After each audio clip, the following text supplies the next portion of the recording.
Hey everyone, welcome to the Silicon Alley Podcast. I'm your host, William Glass.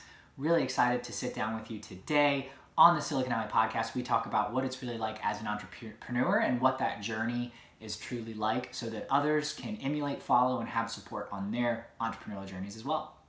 So in today's episode, it is the first episode of 2020, and we're going to do something special. So I believe that one of the most powerful tools we have is our mind. If you can train your mind properly, you can achieve great things. So in this episode, it's all about creating the right mindset to achieve your goals in 2020. It's the start of a new decade and a new year, which means it's worth taking a step back and setting yourself up for the most incredible year and decade of your life. So I believe your mindset is incredibly powerful, and that it is your duty to hone it. The key is truly believing you can achieve great things, putting a plan in place, and consistently acting towards that goal. So in today's episode, I'll share examples of how mindset and pure conviction has manifested goals I've set. I'll then discuss my failed experiments with goal setting and challenges that I've faced. And then lastly, I'll share the process and tools I now use to help me achieve my goals. So throughout this episode, you'll also hear some great clips and audio from our guests that we've had throughout 2019 that help highlight how they use their mindset and the way that they set goals. So I hope that you enjoyed today's episode. So first, I'd like to share an example of the power of conviction. So as a kid, I learned the power of training your mind early on. Growing up, my dad would teach me about visualization. So every night before bed, we'd practice visualizing soccer games and me scoring goals. He'd have me thinking about the smell of the grass, the wind, any sounds from the crowd or on the field, and how it felt to strike the ball. So I'd imagine every little detail and go through this process almost every night. And we continue to go over and over again until I had it in my mind, that mental picture burned deep into my brain of what it was like to score goals in different ways in different situations. And what he was doing was teaching me to train my mind to home in on a goal, visualize it, and then the steps to achieve it. That mental repetition was helping me clearly define success and its achievement. So I'd think about various possibilities and situations and make sure that I could score goals in all those situations. So one of the earliest examples that made me realize the power of this visualization and your mindset was when I was 12. So I've been playing competitive club soccer for a number of years, and I was in the car with one of my best friends, DJ, and his dad, Bo Jackson, after a summer, soccer practice. So we were talking about high school, and the high school that we were set to go to, they just won a national championship. The soccer team was really, really good. And it was filled with incredibly talented players. So we were discussing how most of them would probably be around when we started high school and what that would be like playing with those guys. And DJ's dad mentioned how we'd just be lucky to skip the freshman team and make JV, and then hopefully by the time we were juniors, we'd be playing on the varsity team. With total conviction, I looked at DJ's dad and said, I'm not going to play on JV, I'm going to play on varsity. I'm going to play varsity my first year. And I had no doubt in my mind that that's what I'd be and what I'd be doing. And the car kind of went silent. There's clearly some doubt that filled the car. So for context, I was a solid player, but far from the best player in our year, much less compared with the rest of the team that had just won a national championship. And not only that, but DJ, who was in the car with me, was a better player than I was. So, of course, there was a lot of doubt that was struck from that. Well, anyway, fast forward, and as fate would have it, when we got into high school, I made the varsity team our first year. It was with that total conviction that I'd play on varsity no matter what in the car, despite there being a team full of very talented players and me having no real conception of how exactly it would happen, and managed to make it on the varsity team successfully. And so in case you were wondering, DJ also made varsity, but it was that instance that truly cemented the power my mind has to help manifest goals. So having complete conviction, despite not having a full understanding of how I'd make the team, it planted the seed I needed to train and improve so that I could eventually make that team. So it's worth taking a pause here. I'd like for you to think back to a time in your life where you'd had total and complete conviction in a goal. A time where you had both your heart and mind set on achieving something important to you. Maybe you were just a kid and it was making a sports team like me, being picked for a club or a group, maybe auditioning for a play or musical number. Perhaps it was more recently as an adult. But I want you to think back to how you acted towards achieving that goal. Was there even a question that you'd achieve it? What positive thoughts were running through your head? And how powerful was that feeling of conviction inside of you? My bet is there was probably no doubt in your mind that you'd succeed. Every roadblock or misstep probably didn't faze you. Your sole focus was on the achievement and desire inside of you to succeed. Finding that conviction is the key to going beyond goal setting and moving to achievement. I believe that when you train your mind to build the conviction in your dreams, you will successfully achieve them. So great, we've talked a little bit about the power of your mind and its ability to help you achieve your dreams. Well, what about the act of actual goal setting? So it's the start of 2020 and you've decided you want to make a change. Have you written down any of your New Year's resolutions or what specific you'd like to change? Maybe you're like 90+% of the people who abandon their New Year's resolutions after the first month. It's okay, I've been there, I've done that plenty of times. But if you're like me, you've probably tried to combat that 100 different ways. From writing down a list you might never look at again, to I used to burn my old resolutions and list of everything that I'd done, or create more short-term goals versus entire year goals. Tried a number of different things. So I want to tell you a story about a goal that I set at the beginning of 2016. So I just come back from a year with the State Department in Thailand teaching in English, Pupas Tai Dai, Dai Nin Noi, Ben Kru. So I taught English while I was there.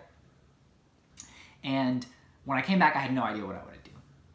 I'd read Rich Dad, Poor Dad a number of times and seen quotes from incredibly successful people talking about the importance of sales skills and sales being a gateway towards entrepreneurship. And also at that time, I didn't really like that many of the jobs that I was looking at applying to had starting salaries that were in the 40s, 50s, maybe the $60,000 range, because I knew that I was worth more than that. And I wanted to be compensated for working harder than a peer. I didn't want to make the same as Joe Schmo next to me because I knew that I could do a better job than Joe Schmo if I worked harder. So I needed to find a sales job. I ended up settling on sales because there was so much potential upside. If I worked harder, I could see better financial returns. And so I ended up deciding to join a company called Gartner. It's a technology research company where I was selling $60,000 annual subscriptions to tech startups. And the day before I started, I flew down to my new home in Florida, and on the back of the airplane napkin, I wrote down my goal, and it was to double my initial target income of $60,000. So if I hit my quota, I had a great sales year, I'd make $60K. My base salary was $40. And at that point, I hadn't even seen the comp plan. I didn't really know what Gartner did or what the products were that I'd be selling. I had no idea who my team was, what my territory was. I hadn't even technically been fully hired because I hadn't made it through the training program yet. Yet I figured if I worked hard and focused, I could find a way to make it happen. And my goal was, I knew that I was worth more, and I'm getting into sales because I'm willing to work harder so that I can make six figures, and I want to double my target income. And so I was in the office early all throughout that year, there late, and that airplane napkin, I hung it next to my desk. So just a scribbled little airplane napkin and pen was sitting next to my desk that said, double my monthly income, my annual income of $60K, hit $120K, and I think I'd originally said by December 5th. Well, it was on December 30th and December 31st that I was in, and those were Fridays and Saturdays that year, and I was in the office until past midnight closing deals. And sure enough, over the course of that year, I figured it out. And in the end, I just barely beat my 120K target and received a single commission check that was 40 grand in itself. My entire base salary I got in one commission check. And so when I wrote that goal down on the back of the airplane napkin, all I knew was that I was worth more than 60K and that I was going to figure out to make it happen. And I did. I didn't necessarily have the plan. I didn't necessarily have all the pieces of exactly how it happened, but I was purely convicted and my mind was made up that I was going to do that. And the reason I'm telling you this story is that at the heart of goal setting starts with clearly defining what you want in your mind's eye. You have to simply and consistently state what it is that you want to achieve. What do you believe enough in that you will put your entire focus on achieving? So since then, one of the more interesting strategies I've implemented was around financial goals. A few years ago, I planned out an earnings target that would allow me to reach an income of $10 million by the age of 30. Since I was a teenager, I've always dreamed of earning $1 million by the age of 30. And after reading books and articles by successful people, most who achieved this milestone actually wished that they'd shot higher. They realized that if they dreamed bigger, they would have found a way to make that dream come true.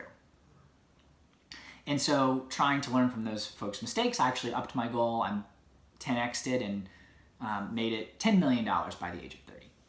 And so what I did was I simply took the total number of months I had until my 30th birthday at the time and looked at doubling my monthly income over that time period.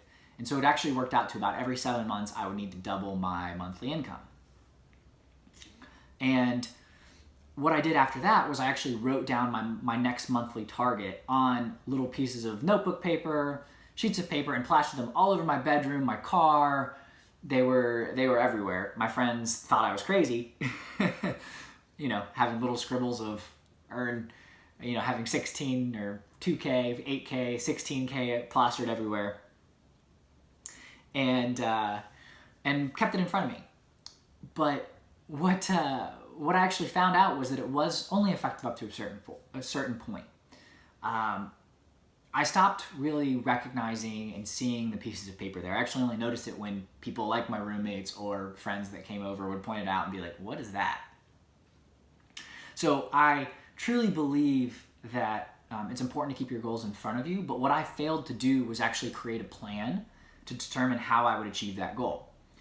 It seemed so big and far away that I didn't truly find value in each individual piece of paper and each milestone. In my heart, I knew that it probably wasn't going to be that linear, yet I didn't know how to plan it any other way. And so that's still my target, is that 10 million in annual revenue by the age of 30. But the way that I'm going about that and measuring it is different. So again, I believe in keeping your goals in front of you, but what you have to have is be smart about your goals. And what I was projecting was that neat linear fantasy to my goal, which just in reality is going to be much more bumpier the way that life truly is. So that brings me to SMART goals. So SMART, if you're not familiar, is an acronym that stands for specific, measurable, achievable, relevant, and time-based.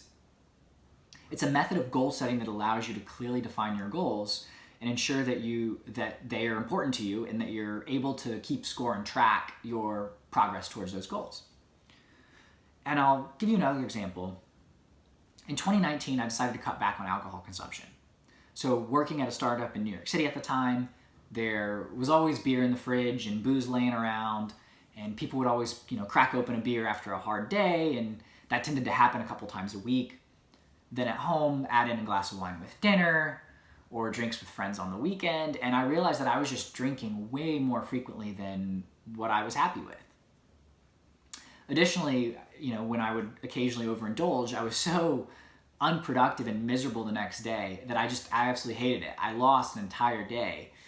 And even on a light night of drinking, I could feel myself not being quite as sharp, and I was just unhappy with how I was feeling. So I set out to cut down on my alcohol consumption. So I set a specific goal of only having 1 day of drinking on average per week. A SMART goal. The goal was very specific. It was easily measurable. I either drank or I didn't that week. It was achievable and relevant to my overall health goals. and it was time bound, being within the bounds of a year. So now that you have a SMART goal and understand what you're working towards, it's time to plan. You can achieve just about anything if you put a proper plan in place. So going back to the example I gave about my first year in sales, where I doubled my annual target income, when I made that goal, I didn't have a plan except worked hard. Once I completed training and was assigned my territory, I sat down with my manager and developed a plan to hit my targets. She and I mapped out exactly what I needed to hit by year's end, which bonuses I had to hit, and I got to work. So there was a certain number of new meetings I had to have per week that would lead to potential opportunities that month, and a certain conversion rate I could expect to hit. And that allowed me to focus on getting the right initial meetings that would lead to the right number of opportunities I needed each month to close a single deal. Through that planning process, I learned that my current accounts would by no means get me to my goals. And so I'd have to change tactics. I waited to focus on I shifted my focus to bringing on new business. And our original assumptions changed throughout that year as I learned that my current accounts weren't in a position to grow, and I had to pivot in terms of exactly the tactics I would use to get there. But that initial planning stage allowed me to implement the overall strategy to achieve my goals, and that stayed consistent. So it's important to develop a plan to achieve your goals, but recognize that the exact tactics and steps will almost always change as you take action and learn through that process. The next piece I want to talk about is tracking. So once you have a proper plan in place, it's crucial to keep track of your progress. If you don't update the scoreboard, you won't know where you stand, and you won't be able to make the necessary course corrections if you aren't on track. Just like any sports game, there's always a scoreboard so that you know exactly where you stand, how much time is left on the clock. Going back to my 2019 goal of limiting my alcohol consumption to an average of 1 day per week, I had to figure out how I was going to keep score. Right? I knew what the numbers and the metrics were, but how was I actually going to track it? So for me, the key was to finding an easy way to track that. And I don't know about you, but it can be hard for me to remember what I ate the day before, much less what happened the week before. So I actually developed a tracking system, just something simple that would tell me where I stood and what the score was so I could plan accordingly. I chose an average of 1 day per drinking week so that if I went on a vacation or there's a special occasion, I could be more liberal using up drinking days in a single week and make up for it by going weeks or going other weeks without having any booze. So because of that flexibility, it would also be easy to lose track of the exact number of days. So what I did was I created a simple calendar system where I ticked if I drank that day and when I'd see what my current and I'd be able to see what my current average was and how many drinking days I had left for the year.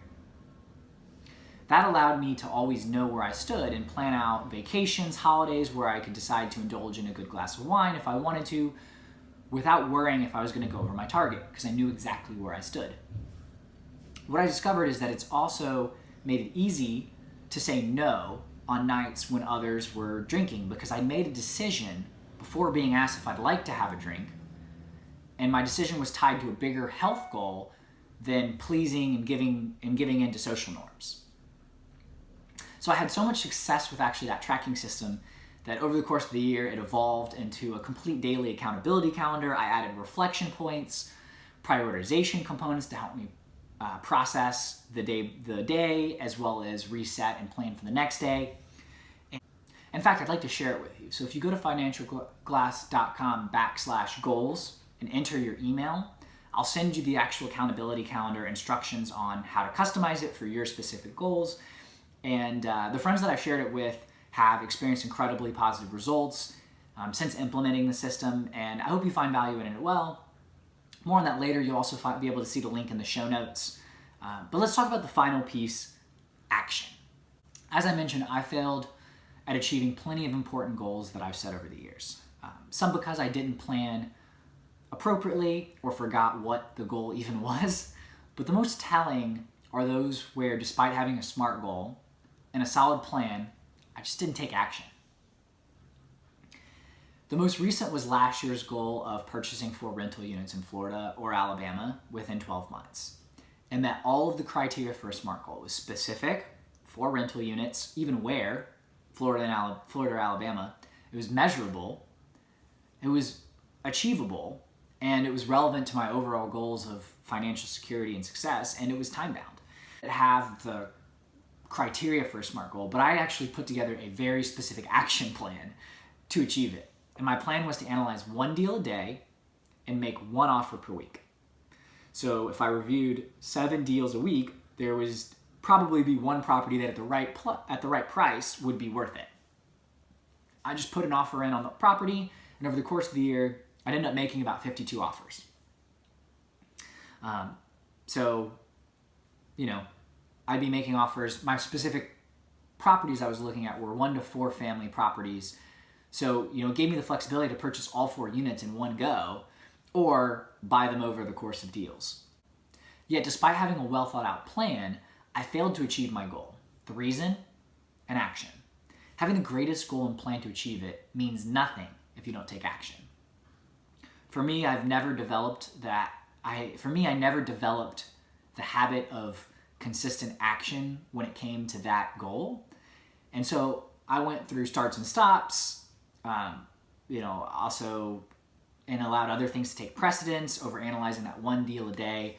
And I try to make up for it with doing multiple deals, if I went 3 or 4 days, and just through that inconsistency of action, I just never followed through. And so in business, you hear quite frequently that taking action and executing is more important than the idea itself. The best idea that is never acted upon remains simply an idea. While we've covered quite a bit when it comes to goal setting, the most important part is actually taking action. So you can always change tactics or strategies, but if you do not act, then your goals are not goals, but they're just merely wishes. So don't let your goals remain wishes, reliant solely on hope and chance to come true. You have the power to train your mind not to just dream, but to manifest those dreams into reality. I believe in you. It's 2020. It's a new year. It's a new decade. You can do it. So I'd like to close by sharing my 2020 goals with you all. So the first is I want to complete a different 30-day health challenge every month. So I've been doing these different challenges for the past couple months. I did, after the New York City Marathon, I wasn't doing any strength training, so I set out a 30-day challenge to do 1,000 push-ups, squats, and crunches in a single day, and managed to do that. I'm working with a friend who wanted to do the splits, so we have a challenge to go from not being able to do the splits to being able to do the splits in 4 weeks. So I'm using these different health milestones and challenges to keep me motivated, and that's something that I want to accomplish this year. The second is I want to be earning $8,000 per day by November 29th, 2020. So what I've done is I'm still tracking to that $10 million annual income, and the way that I'm breaking it down now, based on some other strategies, is actually looking at it day by day. I found the accountability calendar. I reflect every night, so it's easier for me to actually track income on a daily basis than it is month or any other type of schedule. The third is star an internationally distributed film or TV series this year. As a kid, I grew up acting, and I got a little bit away from it, but recently have gotten back into it. And it's one of my goals to make money through acting. And the fourth is to donate time and or money to an educational or environmental cause every month. So one of the other things that I think is important is giving back, and I haven't been doing as good of a job as I would like. When I was younger, I did a lot of community service all throughout college, and as a kid in middle school and high school, I would Heifer International would buy a goat or a cow or whatever, and it was a donation, and give that as Christmas presents to my family. So I've gotten a little bit away from that, and I want to get back into that giving aspect. So that's one of my goals this year. And ultimately, I've got some big life dreams, and I hope that you do too. I'm sure you've got big dreams for your life and what you want to accomplish. And I think it's important to make sure that you say those out loud and that you visualize those and that you put goals in place that will help you achieve them. I think one of the biggest regrets for me would be to be older in a position where I'm not able to go after those things and have had those dreams beaten out of me just through life. So there's no reason not to go after what you really want to, and I hope that you do. It's 2020, it's a new year, and you can do great things. So that's it for today's episode. Please remember to visit financialglass.com/goals to claim your free copy of the 2020 Dream Accountability Calendar. Your dreams are too important not to set yourself up for success. And again, you can go to the website. It's also a link in the show notes. Enter in your email, you'll receive the free copy of the Accountability Calendar. Thanks so much for joining, and I hope that you have a fantastic 2020 and a wonderful decade. The Roaring 20s are back, baby. Thanks so much. I'm your host, William Glass, and that's it for the Silicon Alley Podcast.